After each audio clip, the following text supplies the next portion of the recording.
चलिए छात्र, आज हम लोग इलेक्ट्रॉन का एनर्जी कैलकुलेट करने के लिए सीखेंगे। पिछले क्लास में हमने किसी भी आइटम के ऑर्बिट का रेडियस निकालने के लिए सीखे थे ना। और जब एटम के ऑर्बिट का जब रेडियस निकाले थे तो उसका एक फॉर्मूला आया था। क्या आया था फॉर्मूला, याद है आप लोग का? रेडियस का जो फॉर्मूला आया था आर्यन बराबर जो फाइनली आया था वो था 5.29 और एन स्क्वायर अपॉन क्या था, जेड नैनोमीटर। क्या था? 5.29 into N square upon Z क्या था, नैनोमीटर था। और उससे बताया थे एन जो होता है नंबर ऑफ सेल, यानी प्रिंसिपल क्वांटम नंबर होता है। जब फर्स्ट सेल का यदि बात करते हैं तो एन का मान क्या होगा, 1 होता है। सेकेंड सेल की बात करते हैं तो एन का मान 2 होता है। और थर्ड सेल की बात करते हैं तो एन का मान क्या होता है, 3 होता है। ये उस समय हम बता चुके थे ना। और जेड क्या होता है, वो एटॉमिक नंबर होता है। जेड क्या रहेगा, एटॉमिक नंबर। अब सभी का एटॉमिक नंबर अलग अलग होता है। जैसे हाइड्रोजन की बात करते हैं तो हाइड्रोजन का एटॉमिक नंबर कितना होता है, 1। तो हाइड्रोजन के लिए जेड का मान क्या रखाएगा, 1 रखाएगा। लेकिन हीलियम की बात की जाए He+, इसका क्या हो जाएगा, 2 एटॉमिक नंबर। तो वहां पर जेड बराबर क्या रखाएगा, 2 रखाएगा। लिथियम की बात करते हैं Li2+, तो इसका क्या होगा, एटॉमिक नंबर 3 होगा। तो उसमें जेड बराबर क्या रखाएगा, 3। ये सब कल डिस्कस हो चुका था, है ना। आज हम डिस्कस क्या करेंगे कि इलेक्ट्रॉन किसी ऑर्बिट में है तो उस इलेक्ट्रॉन का एनर्जी कितना होगा, टोटल एनर्जी कितना होगा, ये निकालने के लिए आज हमें क्या करते हैं, चर्चा करेंगे। कोई दिक्कत नहीं है, चलिए ठीक है। तो उसके लिए पहले हम एक फिगर कंस्ट्रक्ट करते हैं। देखिएगा फिगर में क्या करते हैं, मान लेते हैं ये न्यूक्लियस है। ये क्या हो गया, न्यूक्लियस है, न्यूक्लियस। और इसके चारों ओर एक ऑर्बिट है, ये ऑर्बिट है। आइटम में बहुत सारे ऑर्बिट होगा, नहीं हो गया। एक ऑर्बिट की बात कर लेते हैं, मानते ये ऑर्बिट है, ठीक है। और इस ऑर्बिट में यहाँ पर इलेक्ट्रॉन है, यहाँ पर क्या है, इलेक्ट्रॉन है, ठीक है। अब न्यूक्लियस का एटॉमिक नंबर मान लेते हैं, एटम का एटॉमिक नंबर जो होगा वो जेड मान के चलते हैं। तो न्यूक्लियस में जो चार्ज होगा वो जेडी हो जाएगा। क्या हो जाएगा, जेडी। कोई दिक्कत है? तो देखिए सबसे पहले इसका जो है एटम का जो एटॉमिक नंबर है, एटॉमिक नंबर है वो जेड है। क्या है, जेड है। तो चार्ज ऑफ न्यूक्लियस कितना हो जाएगा, charge of nucleus. Charge of nucleus का मतलब समझ है ना, नाभिक का ऊर्जा, वो क्या हो जाएगा, जेडी हो जाएगा। कोई दिक्कत नहीं है। इलेक्ट्रॉन पर चार्ज कितना होता है, जे होता है। इलेक्ट्रॉन पर चार्ज कितना होता है, ई। और ई का मान जानते ही क्या होता है, ई का वैल्यू क्या होता है, 1.6 इंटू 10 पर क्या होता है, -19 कूलाम होता है। ये जानते हैं का मान, कोई दिक्कत नहीं। अब इसके बीच इलेक्ट्रोस्टैटिक फोर्स लगेगा। क्या लगेगा, इलेक्ट्रोस्टैटिक फोर्स, जिसको हम बोलते हैं विद्युत अस्थिर बल भी कहते हैं। और ये जो विद्युत अस्थिर बल होता है वो अट्रैक्टिव नेचर का होता है। क्या होता है, अट्रैक्टिव नेचर का, इसलिए इसको अट्रैक्टिव फोर्स भी सिंपली बोल सकते हैं ना। तो अट्रैक्टिव फोर्स कितना होगा बता सकते हैं? इसके जो भी अट्रैक्टिव फोर्स जो लगेगा ये दोनों चार्ज के बीच में, जिसको आकर्षण बल हिंदी में कहते हैं। क्या कहते हैं, आकर्षण बल। वो कितना होगा पता है, यह बराबर होगा 1/4 पाई एप्सिलॉन, है ना। और क्या होगा, जेड ई अगुने ई बटे क्या हो देगा, r square. Z e into e बटे क्या देगा, आर स्क्वायर। ई गुने ई को ई स्क्वायर भी ले सकते हैं, क्या कहते हैं, ई स्क्वायर। कोई दिक्कत, यह बराबर होगा 1/4 पाई एप्सिलॉन और जेड ई स्क्वायर बटे क्या हो गया, आर हो जाएगा, आर स्क्वायर। क्या हो जाएगा, आर स्क्वायर। एक चीज और ध्यान दीजिएगा कि न्यूक्लियस के केस में 1/4 पाई एप्सिलॉन कांस्टेंट टर्म को नहीं भी लीजिए तो कोई दिक्कत क्या है, नहीं। तो इसको हटा ही देते हैं ना। तो इसको हम इस तरह से भी लिख सकते हैं, यह बराबर, ठीक है, एफ बराबर जो होगा जेड ई स्क्वायर अपॉन क्या देगा, आर स्क्वायर। ये तो हो गया फोर्स हो गया। दूसरी बात, इसके पास एक एनर्जी होगा जिसको बोलते हैं स्टैटिक ऊर्जा, स्टैटिक एनर्जी। क्या होता है, यानी पोटेंशियल एनर्जी। कौन सा एनर्जी होगा, पोटेंशियल एनर्जी होगा। क्यों पोटेंशियल एनर्जी होगा, क्योंकि ये न्यूक्लियस के निकट है और न्यूक्लियस में चार्ज है, तो यहाँ पर इलेक्ट्रिक फील्ड बनेगा। क्या बनेगा, इलेक्ट्रिक फील्ड। आपको इलेक्ट्रिक फील्ड में कोई चार्ज पार्टिकल्स रहता है, यानी उसके पास क्या होता है, एनर्जी होता है उस पॉइंट पर। इसके पास पोटेंशियल एनर्जी होगा। दूसरी बात, ये इलेक्ट्रॉन मूव कर रहा है, गति कर रहा है, तो इसके पास क्या होगा, काइनेटिक एनर्जी भी होगा। क्या होगा, काइनेटिक एनर्जी। इसके पास पोटेंशियल एनर्जी भी रहेगा और काइनेटिक एनर्जी रहेगा। दोनों जोड़ेंगे तब क्या निकलेगा, टोटल एनर्जी निकलेगा। समझ रहे हैं। तो सबसे पहले ये जो कल भी हम डिस्कस किए थे अट्रैक्टिव फोर्स के बारे में, ये निकल गया एफ बराबर, है ना। दूसरा एक फोर्स और लगता है, वो कौन सा फोर्स है, सेंट्रीपिटल फोर्स। क्या कौन सा फोर्स है, सेंट्रीपिटल फोर्स। सेंट्रीपिटल फोर्स का फॉर्मूला क्या होता है? सेंट्रीपिटल फोर्स का जो फॉर्मूला होता है, हाँ, एफ सी बराबर होगा mv² अपॉन क्या होता है? आर होता है। ये भी जानते हैं ना। यहाँ पर बैलेंस कंडीशन में जब रहेगा तो दोनों फोर्स बराबर होगा। कल ही बताया थे, दोनों फोर्स क्या होगा? क्यों होगा बराबर? क्योंकि न्यूक्लियस अपने फिक्स ऑर्बिट पर घूमते, इलेक्ट्रॉन अपने फिक्स ऑर्बिट पर क्या होता है? घूमते रहता है, इसलिए दोनों फोर्स इक्वल होगा। ये जो सेंट्रीपिटल फोर्स है, सेंट्रीपिटल फोर्स का मैग्नीट्यूड होता है जो सेंट्रीफ्यूगल के बराबर होता है। दोनों का फॉर्मूला लगभग सेम रहेगा ना, सेम ही होता है। तो ये फोर्स जो है बाहर, ये फोर्स क्या है? एट्रैक्शन फोर्स अंदर की ओर खींचेगा और ये सेंट्रीपिटल फोर्स क्या करेगा? बाहर की खींचेगा ना। और दोनों बराबर है तो ये क्या रहेगा? आपका बैलेंस में बना हुआ रहेगा। कोई दिक्कत है यहाँ तक? चलिए ठीक। तो क्या यहाँ पर लिखिएगा, देख सकते हैं ZE² बटे R² जो होगा वो होगा mv² बटे क्या होगा? R। इसमें एगो R कट जाएगा है ना। तो यहाँ पर क्या लिखा है? ZE² upon R equal to क्या होगा? mv²। क्या हो जाएगा? mv²। कोई दिक्कत यहाँ तक नहीं है? यहाँ तक समझ में आ रहा होगा है ना। चलिए, ये हम कल भी बताए थे और आज भी बता रहे, क्योंकि ये रिलेशन का उपयोग है। इसको इक्वेशन 1 मान लेते हैं। क्या मान लेते हैं? 1। अब इलेक्ट्रॉन के पास दो टाइप का एनर्जी होगा, पोटेंशियल एनर्जी और काइनेटिक एनर्जी। पोटेंशियल एनर्जी क्यों है? क्योंकि इलेक्ट्रॉन न्यूक्लियस से कुछ दूरी पर स्थित है। इलेक्ट्रॉन न्यूक्लियस से क्या कुछ दूरी को मेंटेन कर रहा है, इस डिस्टेंस को क्या कर रहा है? ये जो r डिस्टेंस है इसको ये मेंटेन कर रहा है, इसलिए इसके पास पोटेंशियल एनर्जी होगा। दूसरी बात, ये इलेक्ट्रॉन गति में है, मोशन में, तो इसके पास क्या होगा? काइनेटिक एनर्जी भी होगा। तो इसके पास दोनों एनर्जी है, ठीक है। तो पोटेंशियल एनर्जी क्या होगा इलेक्ट्रॉन का? इलेक्ट्रॉन का जो पोटेंशियल एनर्जी होगा वो क्या होगा? उसको ईपी करके लिखिए। ईपी जो होगा वो कैसे निकलेगा बता सकते हैं? इलेक्ट्रॉन का जो पोटेंशियल एनर्जी होगा वो कैसे निकलेगा? वो इसका होगा 1/4πε0 है ना। 1/4πε0 और क्या होगा? ZE² अपॉन क्या होगा? R होता है।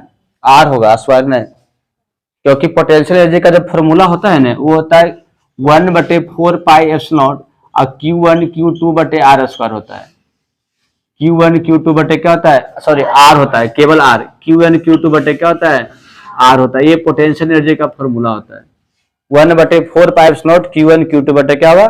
R। तो यहाँ पर भी दोनों चार्ज ले रहे, इसका चार्ज और इसका चार्ज। इसका चार्ज ZE, इसका चार्ज E, तो ZE और गुने E तो ZE² हो जाएगा। और नीचे R का क्या दिखाएगा? R। इसको आप ऐसे भी सकते हैं, 1/4πε0 नहीं भी हटाइएगा तो आगे चलकर कट ही जाएगा ना। इसको हटा देते हैं तो क्या लिखाएगा?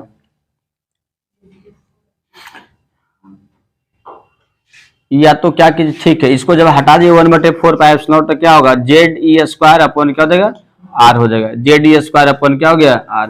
यदि नहीं भी हटाते हैं ना 1/4πε0 दोनों में तो भी आगे चलकर क्या हो? कटेगा। कैसे कटेगा समझिए।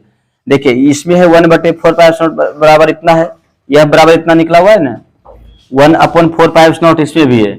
यदि यहाँ पर रखते 1/4πε0 है ना, तो 1/4πε0 यहाँ भी रखते तो दोनों चीज क्या रहता है? सेम ही दिखता। दोनों क्या रहता है? सेम दिख रहा है ना, दिख रहा है, दोनों क्या रहेगा? सेम ही रहेगा। बात समझ रहे हैं यहाँ तक? तो हटाइए, हटा दिए तो ठीक है, दोनों में हट जाएगा है ना। अब यहाँ पर क्या देखिएगा, ईपी जो हुआ ZE² अपॉन क्या हुआ? R हो गया। दूसरा निकालना है हमें काइनेटिक एनर्जी। क्या निकालना है? Kinetic energy. तो काइनेटिक एनर्जी का फॉर्मूला क्या होगा? E के बराबर जो होगा हाफ mv² होता है। क्या होता है? Half mv²। काइनेटिक एनर्जी जो होगा हाफ mv क्या होगा? स्क्वायर होगा। ठीक है यहाँ तक। और पहले एक बात देखिएगा कि जो पोटेंशियल एनर्जी हो रहा है वो अट्रैक्शन फोर्स की वजह से आ रहा है। किसके फोर्स से वजह से आ रहा है? अट्रैक्टिव फोर्स की वजह से आ रहा है ना। इसलिए ये जो फोर्स होगा वो निगेटिव में रहेगा। पोटेंशियल एनर्जी जो होगा किसमें होगा? ये निगेटिव में रहेगा, याद रखिएगा ना। क्यों निगेटिव होगा? जहां पर अट्रैक्टिव फोर्स लगता है वहां पर जो एनर्जी होता है वो क्या होता है? निगेटिव में होता है। या भी ये भी जानते हैं कि यदि अट्रैक्टिव फोर्स के वजह से अट्रैक्टिव जब यदि फोर्स निगेटिव में आ रहा है तो वो फोर्स अट्रैक्टिव होता है, और फोर्स पॉजिटिव में आ रहा है तो क्या होगा? रिपल्सिव होता है। तो यहाँ पर दोनों के बीच में अट्रैक्शन फोर्स लगता है। न्यूक्लियर फोर्स जो होता है वो अट्रैक्टिव फोर्स होता है। न्यूक्लियर फोर्स होता है क्या होता है? Attractive force. इसलिए यहाँ पर क्या होगा? एनर्जी भी जो होगा पोटेंशियल एनर्जी वो भी क्या होगा? निगेटिव में रहेगा। कोई दिक्कत यहाँ तक नहीं है। या तो ऐसे भी समझिए, जेडी पर जो है न्यूक्लियस पर चार्ज प्लस में होता है, पता है। इलेक्ट्रॉन पर चार्ज क्या होता है? माइनस में होता है। तो प्लस वाला चार्ज और गुने माइनस वाला चार्ज तो माइनस में आएगा। क्या आएगा? माइनस में। इस तरह से भी समझ सकते हैं।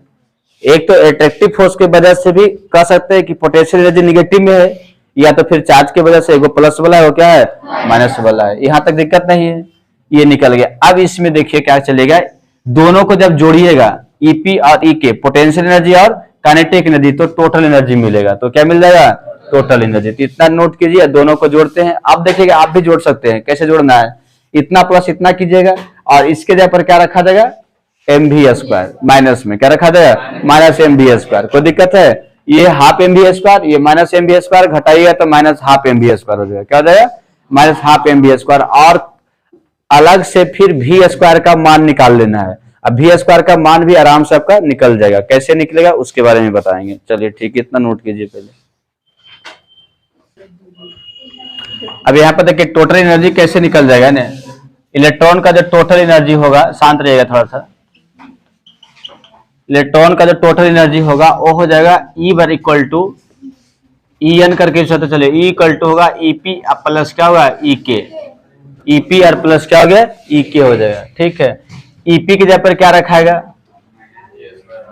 हाँ ईपी के जगह पर होगा देखिए माइनस जेड, हाँ माइनस हो गया जेड ई स्क्वायर अपन क्या होगा आर, अब प्लस होगा हाफ एम वी स्क्वायर, क्या देगा हाफ एम वी स्क्वायर।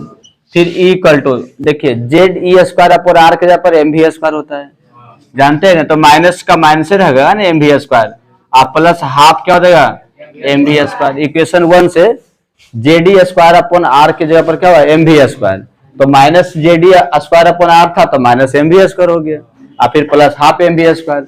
अब इसमें से इसको घटाइएगा तो होगा minus half M V square आएगा, क्योंकि इसमें -1 है इसमें प्लस हाफ है, तो -1 और प्लस हाफ माइनस हाफ नहीं होता है, क्या होता है माइनस हाफ, तो minus half M V square होगा। कोई दिक्कत है, ये निकला है टोटल एनर्जी, क्या निकल गया टोटल एनर्जी ई एन करके लिखिए, मतलब ई एन मास सेल के लिए। यहां तक बात समझ में आ रहा होगा। अब अलग से समझिए अगेन, अब अलग से एक चीज आप देख लीजिए, क्या देखिएगा यही देख लीजिए एम वी स्क्वायर बराबर इतना होता है, ठीक है, एम वी स्क्वायर के जगह पर ये होता है ना, इसी समीकरण इक्वेशन 1 से देख लीजिए। आप यहां पर क्या लिखिएगा ई एन बराबर, ई एन बराबर होगा minus half M V square है, तो एम वी स्क्वायर के जगह पर फिर से क्या रखिए जेड ई स्क्वायर अपन क्या रख दीजिएगा आर, देखिए ना एम वी स्क्वायर है बच्चा एम वी स्क्वायर, तो Z E square upon R. यानी आप यहाँ पर हम एम वी स्क्वायर लिए थे, इसके जगह पर ये चेंज करते तो भी बात क्या होता है बराबरी पड़ता है, समझ रहे ना। ये यदि चेंज करते इसको एम वी स्क्वायर को हटा देते तो क्या लिखते हैं जेडी स्क्वायर अपन आर लिखते हैं, है ना, तो half JD square upon R होता है, ये जेडी स्क्वायर अपन आर है तो माइनस हाफ बचता, डायरेक्ट ही बचता। लेकिन जब इधर एम वी स्क्वायर कर दिए तो चलिए जो कर दिए वही ठीक है ना, कोई दिक्कत यहाँ तक है, कैसे चेंज करे पता चल रहा है ना। अब आगे देखिएगा आर का मान आप जानते हैं कितना होता है, आर का मान ये वाला होता है ना, तो इसके जगह पर रखिएगा ई एन बराबर होगा तो माइनस हाफ हो गया और Z E square upon R के जगह पर होगा एन स्क्वायर और एच स्क्वायर, और फिर अपॉन हो गया 4 पाई स्क्वायर और एम जेड ई स्क्वायर, क्या हो जाएगा एम जेड ई स्क्वायर। कोई दिक्कत है। अब यहां पर देखिएगा ई एन बराबर जो लिखिएगा, यहां समझ में आ रहा है यहाँ तक। चलिए यदि यहां समझ में नहीं आ रहा तो 2 बार वैल्यू पुट नहीं करना पड़ेगा, एक ही बार में काम चल जाएगा। देखिए कैसे एक बार में काम चलेगा, ये भी समझ लीजिए। हम इसको एम वी स्क्वायर को ही बदल देते हैं यहाँ पर, जैसे कि एम वी स्क्वायर था ना, ऐसे भी ठीक है। यहाँ पर ई बराबर जो है minus JD square upon R और प्लस एम वी स्क्वायर की जगह पर क्या रखेगा जेडी स्क्वायर अपॉन आर, तो हाफ जेडी स्क्वायर अपॉन क्या हो गया आर, इसी को बदल देते हैं। अब इसी को बदल दीजिएगा तो देखिए minus JD square upon r था plus half JD square upon r था, तो इसमें से ये घटेगा तो ये बचेगा, डायरेक्ट हो गया, समझ रहे ना, कोई दिक्कत नहीं है। अरे -1 और प्लस हाफ क्या होगा माइनस हाफ होगा, क्या होगा माइनस हाफ। सब फास्ट 31 लाइन 10वां तो ये नहीं पता है, -1 प्लस हाफ क्या होगा माइनस हाफ होगा। तो जेडी स्क्वायर अपॉन आर इसमें भी है और जेडी स्क्वायर अपॉन आर क्या है इसमें भी है, तो minus half JD square upon क्या हो गया आर हो गया। कोई दिक्कत है। आर का मान यहां से रख दिए, कल ही निकाले थे आर का मान ड्राइव किए थे, ये आर का वैल्यू रखा गया। अब इसको जब सॉल्व कीजिएगा तो कौन ऊपर जाएगा और कौन नीचे आएगा देख लीजिए। ई एन बराबर जो होगा माइनस हाफ तो हाफ पे रह जाएगा, ये पहला ये सबसे ऊपर चल जाएगा ना, ये सब क्या चल जाएगा ऊपर चल जाएगा, तो -12 हो गया, और हो गया जेड स्क्वायर हो जाएगा, ऊपर गया तो एगो जेड तो क्या हो गया जेड स्क्वायर हो गया, ई पे पावर 4 हो जाएगा, क्या होगा 4 हो गया। अब 4 पाई स्क्वायर यम हो जाएगा, 4 पाई स्क्वायर क्या हो जाएगा यम हो जाएगा, ऊपर हो गया, और नीचे क्या हो जाएगा एन स्क्वायर, और क्या हो जाएगा एच स्क्वायर हो गया। ठीक है, इसमें देखिए अब हाइड्रोजन एटम के लिए लेके चलना है। कौन सा एटम चलना है? हाइड्रोजन एटम के लिए, क्योंकि बोर साहब हाइड्रोजन का ही एक्सप्लेन कर पाए थे, या हाइड्रोजन जैसे लिथियम हीलियम जो होता है ना He+, Li2+, उसके बारे में ही क्या किए थे एक्सप्लेन कर पाए थे, यानी वैसे एटम के बारे में जिसमें एक इलेक्ट्रॉन होता हो, समझ रहे हैं। तो हाइड्रोजन एटम के लिए जब चलिएगा तो बताइए कौन कौन सा वैल्यू चेंज होगा, बता सकते हैं यहाँ पर क्या क्या चेंज हो जाएगा? इसमें सबका वैल्यू रखिए, जेड के लिए 1 होगा, एटॉमिक नंबर क्या हो जाएगा 1 होगा, ई का मान जानते हैं 1.6 इंटू 10⁻⁹ कुलाम होगा, पाई का मान जानते हैं 3.14 होगा ना, यम का मान जानते हैं 9.1 इंटू 10⁻⁻ क्या हो गया 31 kg, इलेक्ट्रॉन है ना, ई का यम का मतलब इलेक्ट्रॉन का मास इतना केजी होता है, ये सब पता है कि नहीं पता है? चलिए पता है, लिखाए थे हाँ, लेकिन याद नहीं है, यम हो गया है, ठीक है। और एन तो नहीं पता है कौन सा सेल लेना है, पहला दूसरा तीसरा, उसके अनुसार चलना होगा। एच का वैल्यू पता है, प्लांक कांस्टेंट 6.626 इंटू 10 पर क्या -34 जूल सेकेंड। ये सब जब वैल्यू सारा वैल्यू पुट कीजिएगा, सबको वैल्यू क्या करना है पुट करके जब सॉल्व कीजिएगा तो 21.8 आएगा, क्या आएगा ई एन बराबर जो आएगा माइनस में रहेगा ना, -21.8 इंटू 10⁻⁻19 आएगा, इतना जूल आएगा। अब बटे एन स्क्वायर तो रहेगा ना, क्योंकि एन स्क्वायर तो हमने रखे हैं ना, तो इतना क्या आएगा ये जूल में आएगा एक एटम का, इतना जूल क्या होगा पर एटम आएगा। कोई दिक्कत है? सॉल्व नहीं करना है, घर में करते रहना है, सबका वैल्यू रखकर गुना भाग कैलकुलेटर से ना, जब हल कीजिए तो -21.8 × 10 पर क्या आएगा 19 जूल पर एटम आएगा, यानी ये हो गया इलेक्ट्रॉन का एनर्जी। अब पहला सेल की बात करते हैं, कौन सा सेल का? पहला सेल। तो पहला सेल में एन के जगह पर 1 रखाएगा, तो एन के जगह पर 1 रखाएगा तो कितना होगा, 1 से भागा दिया तो इतने बचेगा ने, तो -21.8 इंटू 10⁻⁻19 जूल होगा पहला सेल वाले इलेक्ट्रॉन का। कोई दिक्कत है? दूसरा सेल में जाइएगा तो क्या होगा, एन के जगह पर 2 रखाएगा तो दूनी कितना हो जाएगा 4 से भागा देने के बाद आएगा, है ना, ठीक है। अब ये जो एनर्जी है जूल में निकला है, क्या निकला है जूल में। एक और एनर्जी का यूनिट होता है जिसको बोलते हैं इलेक्ट्रॉन वोल्ट, क्या कहते हैं इलेक्ट्रॉन वोल्ट। तो इलेक्ट्रॉन वोल्ट में निकाल लेते हैं, किसमें निकालेगा इलेक्ट्रॉन वोल्ट में, ज्यादा इंपोर्टेंट होता है इलेक्ट्रॉन वोल्ट, है ना।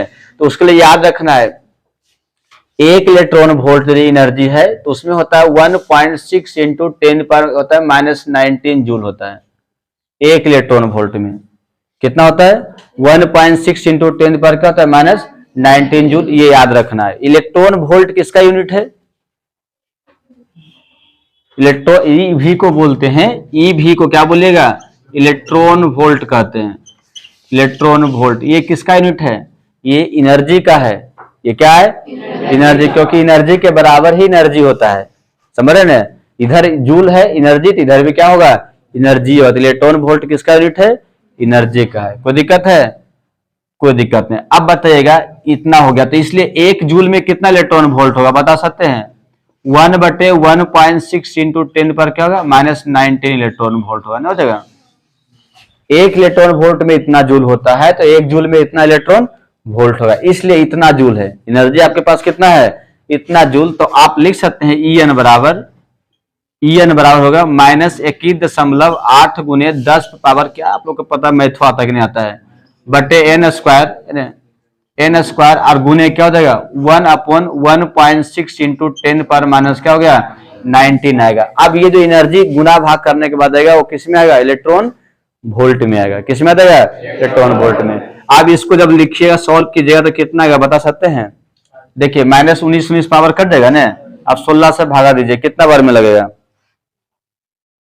16 से भागा दीजिए, कितना एक बार नहीं लगेगा पहले, तो ये हो नहीं पता है, तो होगा 13 लगभग आएगा 13.6 आएगा। कितना आएगा 6 अब बटे n स्क्वायर रहेगा इलेक्ट्रॉन वोल्ट। तो EN जो एनर्जी होगा 13.6 बटे n स्क्वायर क्या होगा इलेक्ट्रॉन वोल्ट। आप भाग दीजिएगा तो इतना ही आएगा। कोई दिक्कत है? तो ये हो गया किसका हो गया एनर्जी ऑफ इलेक्ट्रॉन का, इलेक्ट्रॉन का एनर्जी का ये फॉर्मूला निकल गया इलेक्ट्रॉन वोल्ट में। ये जो निकला था किस में निकला है, जूल में निकला है। ये जो निकला एनर्जी किस में निकला है, जूल में, और वो इलेक्ट्रॉन वोल्ट में निकलना है। कोई दिक्कत है। और ये हो गया जनरल सेल का हो गया, मतलब जनरल सेल के लिए प्रथम सेकेंड थर्ड जो भी निकालना है निकल जाएगा। अब हम चलेंगे फर्स्ट सेल के लिए कितना होगा एनर्जी, सेकेंड सेल का कितना होगा, ये अब यहाँ पर चर्चा करेंगे। तो यहाँ तक में कहीं दिक्कत है तो पूछ सकते हैं, कोई दिक्कत है। पहले देखिए टोटल एनर्जी निकल गया ना, टोटल एनर्जी इतना निकल गया। आर का मान हम रख देते हैं, जो पहले से आर का मान यहाँ पता था, ये वाला आर का मान रख दिए। आर का मान रख दीजिए, इतना आ गया सॉल्व करने के बाद। सबका वैल्यू पुट कीजिएगा, ये सब कांस्टेंट टर्म ये वाला आ जाएगा। ये जो एनर्जी आएगा जूल में आएगा, किसमें आएगा, जूल में। अब इसी को हम बदलते हैं इलेक्ट्रॉन वोल्ट में। तो एक इलेक्ट्रॉन वोल्ट में इतना जूल होता है, वन जितना इलेक्ट्रॉन पर चार्ज होता है 1.6 इंटू 10⁻⁹ कुल जूल हो गया। अब एक इलेक्ट्रॉन वोल्ट में इतना जूल होता है, तो एक जूल में 1/, इतना इलेक्ट्रॉन वोल्ट हो जाएगा, कोई दिक्कत नहीं। अब उससे गुना कर दिए, ये एनर्जी इलेक्ट्रॉन वोल्ट में आ गया। समझ में आ रहा था, चलिए ठीक है, लिखिए। देखिए फर्स्ट सेल की यदि बात करते हैं, प्रथम सेल,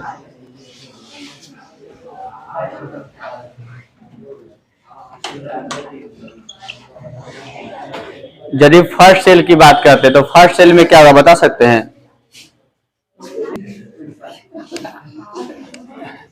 चलिए फर्स्ट सेल की जब बात करते हैं फर्स्ट सेल के लिए, तो n बराबर क्या रखाएगा, 1 रखाएगा। n बराबर 1 रखाएगा तो E1 बराबर क्या होगा, 13.6 इंटू 1 स्क्वायर इलेक्ट्रॉन वोल्ट, इतना है ना, माइनस में रहेगा, किस में रहेगा, माइनस में, याद रखिएगा, इतना इलेक्ट्रॉन वोल्ट हो जाएगा। अब इसको सॉल्व कीजिएगा तो E1 बराबर होगा -13.6 इलेक्ट्रॉन वोल्ट हो गया। यानी फर्स्ट सेल में इलेक्ट्रॉन का एनर्जी क्या होता है, -13.6 इलेक्ट्रॉन वोल्ट होता है। कौन सा सेल में, फर्स्ट सेल में, कोई दिक्कत है। चलिए दूसरा देखिएगा सेकेंड सेल, क्या चलते हैं, सेकेंड सेल। सेकेंड सेल में क्या होगा, n बराबर क्या रखिएगा, n बराबर 2 लीजिएगा, तो E2 बराबर क्या होगा, -13.6 अपॉन 2 का होल स्क्वायर इलेक्ट्रॉन वोल्ट में आएगा। तो क्या, अब इसको सॉल्व कीजिएगा तो 2 × 4 हो जाएगा, 4 से भागा दिया तो कितना होगा, 4 × 3 = 12, -3 लगेगा, फिर 9 × 4 = 36, हो जाएगा ना। 4 × 3 = 12 घटेगा तो 4 × 16 होगा ना, 4 × 16 -3.4 इलेक्ट्रॉन वोल्ट आएगा। कितना आएगा, -3. तो सेकेंड सेल में इलेक्ट्रॉन का एनर्जी कितना होगा, -3.4 इलेक्ट्रॉन वोल्ट। कोई दिक्कत नहीं है। ये सब कंपटीशन में बहुत बार पूछा है, 12th के ऑब्जेक्टिव में भी पूछा है फिजिक्स में। फर्स्ट सेल में इलेक्ट्रॉन का एनर्जी कितना होता है, सेकेंड सेल में इलेक्ट्रॉन का एनर्जी कितना होता है, तो -3.4 इलेक्ट्रॉन वोल्ट। अब आप लोग के लिए पास क्वेश्चन है, थर्ड सेल का निकाल कर दिखा दीजिए, बन जाएगा। थर्ड सेल या थर्ड ऑर्बिट, कोई भी दिक्कत नहीं। थर्ड सेल की जब बात करते हैं तो n बराबर क्या लेना है, 3 लेना है। चलिए ठीक है, तो निकालिए E3 बराबर क्या होगा।